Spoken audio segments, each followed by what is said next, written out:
Good day everyone, I hope you are well. My name is Nick, we're on the Commodore 64 and we're going to be doing a review gameplay of Booty, published by Firebird in 1984. Now this game could loosely be called a platformer where you take the role of Jim the cabin boy and you must collect all the booty from this ship, the Black Galleon. Once you've done it, which I probably won't do it because it's my first go on this, you have 45 seconds to locate the bronze key, and then once you've done that you get to the next pile of booty and you go round again and it's a bit more difficult. Then the silver key, then the gold key. Now F3 turns the music off, and I might very well be turning that off because it gets a bit annoying after a while.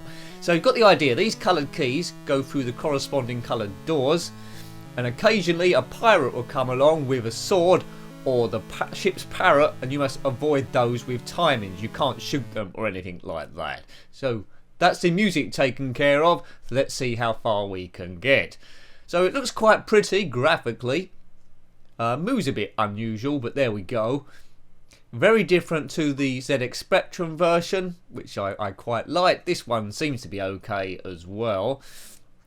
So you can see all the booty here in pots and other stuff. We must collect all of those. If you hang around too much, pirates, guards will guard the place and try and get you. Right, sometimes you can't escape. Whenever you see those brown doors, by hitting fire button you can go to a different area of the ship. So as you can see, the hold here is absolutely massive. Have I ever got all of the stuff? Well, this is my first go on this Commodore 64 version. I played the ZX Spectrum version a few times and I never got very far.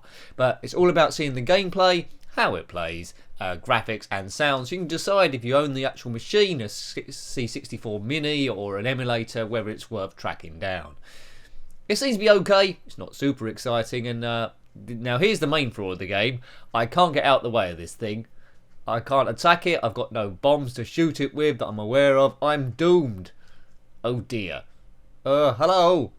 Yeah, I've been sliced and I zip into the ground. Here we go again. Have you ever completed this game? Have you collected all the booty? Oh, there's the ship's parrot there, flying around.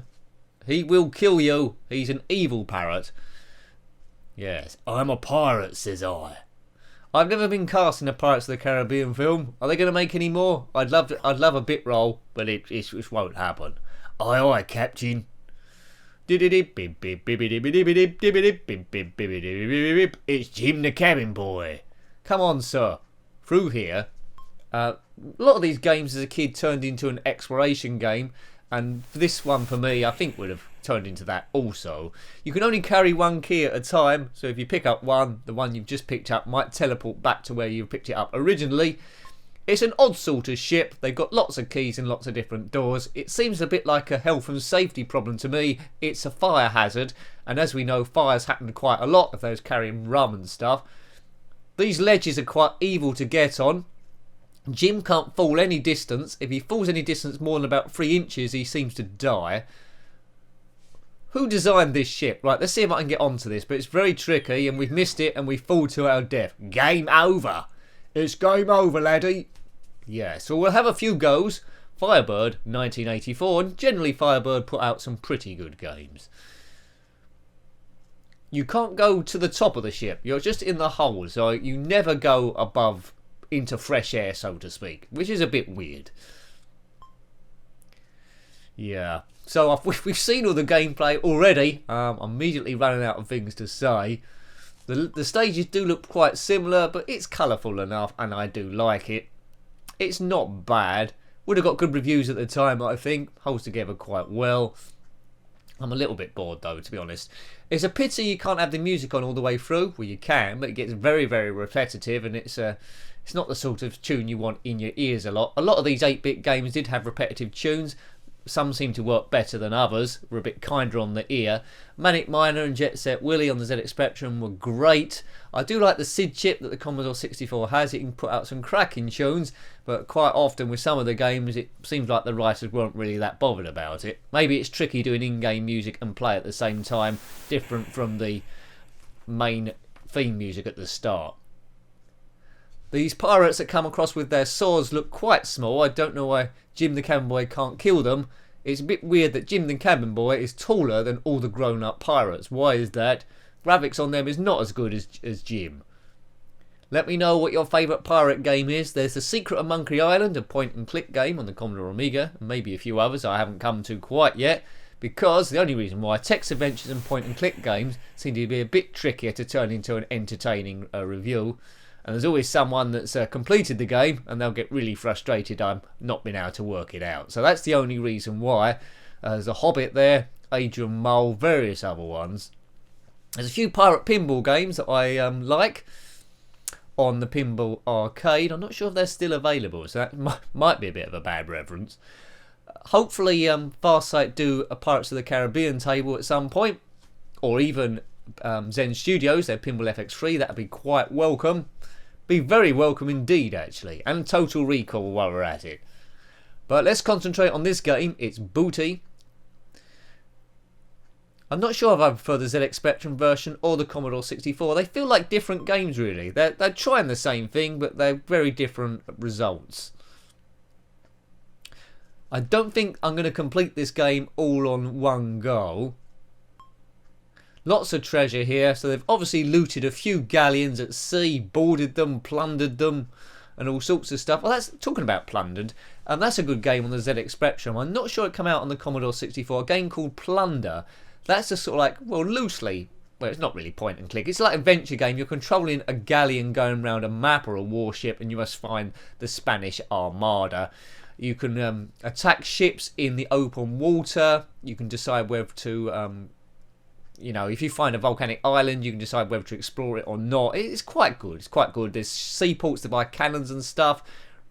Let's go up here. Right, so we avoided that pirate there. They haven't seen us because of their short-sightedness. Can we get on any of these ledges? Most unlikely. Maybe best to go back the way I came, perhaps. See, I knew that was going to happen. Bootstrap Bill falls to his death yet again. Come on, Jim. Have you ever been a cabin boy in the 16th century? Let me know. You'd be quite old by now. Are you still a cabin boy? Age, what would you be aged now? 500. What a career that was. Different times back then, different times. Ships at sea, lack of vitamin C, scurvy and all that sort of stuff. It was great times, was it? No, it wasn't. Boom.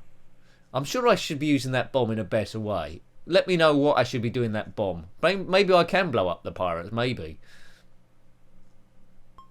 Good, right. Can we get... this is going to be close.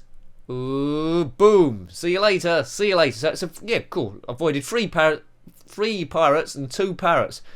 There is only supposed to be 1 ship's parrot, but quite clearly there was 2 there. That is a bit unusual.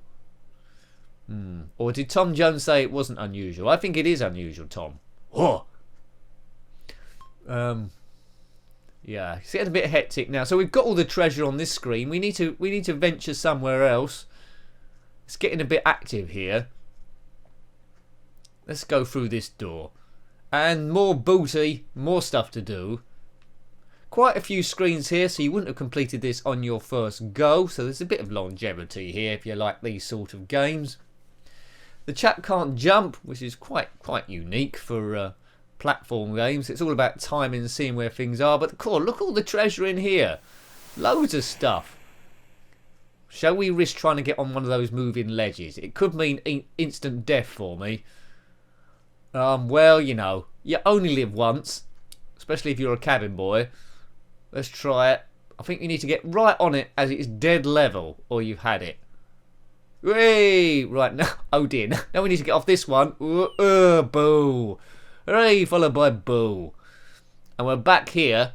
Put us right to the start again, but we've already taken the treasure out of this chamber. Right, the pirates are here again. I think we can outwit them. Down here, down here. Out we go. The white key. So you see the white door's further up there. So we need to get to there now. He can climb ladders quite quickly, this cabin boy. Good old Jim. Jim lad. Through there, right. So that key's... we don't need that key anymore. We need a green key to go through that bit. Where's the green key? I can't see it anywhere. Yeah. Right. I don't know what all these barrels contain. Possibly rum. Pirates like that, don't they? So we could be quite drunk by the end of this adventure. Yes, come on, Jim. Come on, Jim. We want to be shipwrecked on some desert island and meet Hawaiian girls. That's probably better than going around at sea. I mean, so Jim's stealing all the treasure, but he's still aboard the ship. Where is he hiding it all? He can't hide it in his room. Maybe he's hiding it up his jumper. So the pirates are probably going to find out at some point and cut him from limb to limb, or kill haul him round the ship and feed him to the sharks. That's what it's a bad plan, Jim. Very bad plan. Unless he's got a speedboat waiting next door to the ship. He's going to get all the stuff, throw it in the speedboat and zip off. And then the pirates can't catch him up because they've got no engines. Maybe that's his plan. We're creeping behind this pirate. Is the most unobservant pirate in the whole world. Tiptoe, tiptoe, tiptoe, tiptoe, tiptoe down right through. Have we got the key for this one? I can't remember. Yes. Pick that up. Oh, what? A pirate sneaked in. That was most unfair. Well, I think that was my last go. It is my last go. Game over. We'll leave that one there. Hope you liked having a look at that one. That was Booty on the Commodore 64, published by Firebird in 1984. As usual, if you've got any comments about this game, pirate games, or anything at all retro, then please put that below. I always love hearing from you and reading your comments. It keeps the channel active and buoyant. Big thanks to everyone that's subscribed so far. If you're liking the channel and haven't done so already, please consider subscribing because it really helps me grow the channel. If you want to help a bit more, there's patreon.com/njenkin. Every bit really does help. And all patrons that have donated there, if you want to shout out for anything you're up to, any projects, any websites, just let me know. Then each month we do the video, I'll give you a shout out there. Until next time, take great care of yourself and a very fond goodbye. Goodbye.